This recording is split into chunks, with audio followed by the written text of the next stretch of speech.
Hello, everybody. Scott Golden here with the Golden Opportunities Coaching YouTube channel. Welcome to those of you who are new. Welcome back to those of you seasoned veterans. What we do around here is bring about conversations of a psychological, mental health, emotional health paradigm. We try to do that as often as we can. We do that through audio series, and we've got over 900 of these available. Please feel free to reach out if there's something we can do for you. Also, like, subscribe, comment below if there's an audio you'd like to hear in the future. Would love to interact with you in that way. Also, if you're looking for coaching of a psychological, emotional health, or life, relationship, business, or habit coaching related service, would love to be of service to you. Please feel free to reach out at PO Perception on Twitter or in the About Me section of this YouTube page. Either way, you will find a way to get in contact with me or a member of my staff, and that can be valuable to you. So, good habits to improve your quality of life. The first is go to sleep on a regular basis. In other words, regulate your body rhythm when it comes to sleep. Obviously, a body that is well rested is a body that can function on an emotional and mental level better than a body that's exhausted. So, finding ways to be at peace with getting a good quality of sleep. Now, obviously, it's going to be a different time of day if you're a second or third shift worker or if you have an irregular schedule, such as nurses or other healthcare workers, 3 days on, 4 days off, 4 days on, 3 days off, that sort of thing. But get your body into the best system it possibly can within the work and other demands that are there. The next is limit your interaction with social media. Social media is, in a lot of ways, an emotional toxicity pool. Now, if you have a few friends that you connect with there and you actually connect with them in offline life as well as online life and you want to have a social media platform and interaction there, that's great. But to use it as a main source of either entertainment or ways to connect, you're not really building lasting, meaningful relationships there anyway.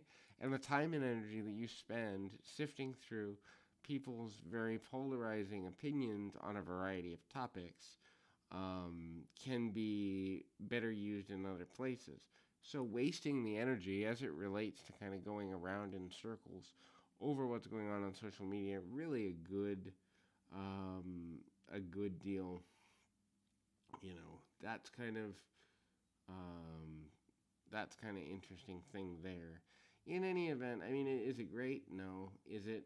Uh, is it there in a manner that really matters? Not in the long run.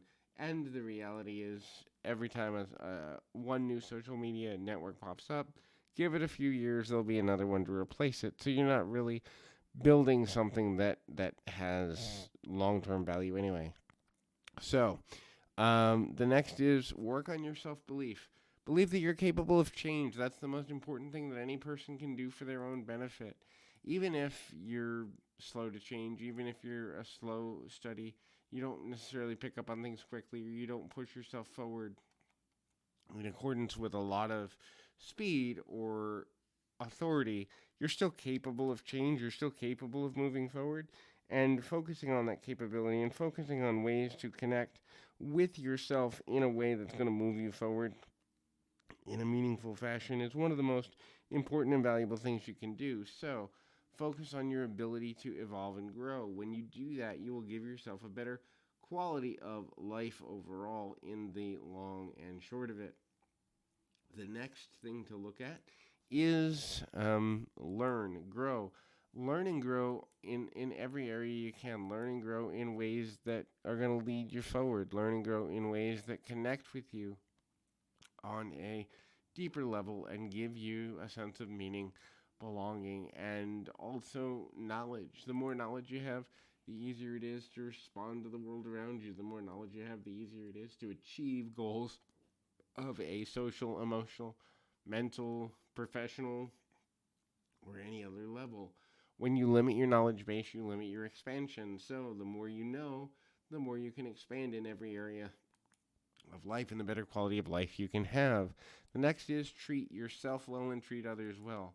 It goes without saying, treat others the way you want to be treated, but also be kind to yourself. Practice self love continually when you're overwhelmed. That's okay. That doesn't mean you're a failure As a person, it just means, hey, I'm a little in over my head. I can rebalance, I can reset, I can kind of reevaluate and realign and get back to a healthy decision. But you can't get there if you're not in a good space. The next is, and the last is, go from neutral to positive. There are so many people that teach the often impossible positive thinking mindset. The problem with only thinking positive is it doesn't give you enough variance of emotional status. So if you're only thinking positively, if you're only thinking in the direction of, hey, only good things can happen. When something bad happens, you're not prepared to deal with it. Understanding that bad things can happen to good people. Understanding that life can sneak you with uncomfortable things and being neutral. Your neutrality being based in the reality that you are resilient no matter what happens and you are capable no matter what happens. Even if it takes you a minute or several months, days to get your self back under some calibration of positivity, it's better than fake positivity. Fake positivity will burn you out so that when you need real positivity, you can't find it within yourself because you've diluted what's real. So hopefully this is helpful. Keep your feet on the ground, your mind in the moment. Till next time, everybody.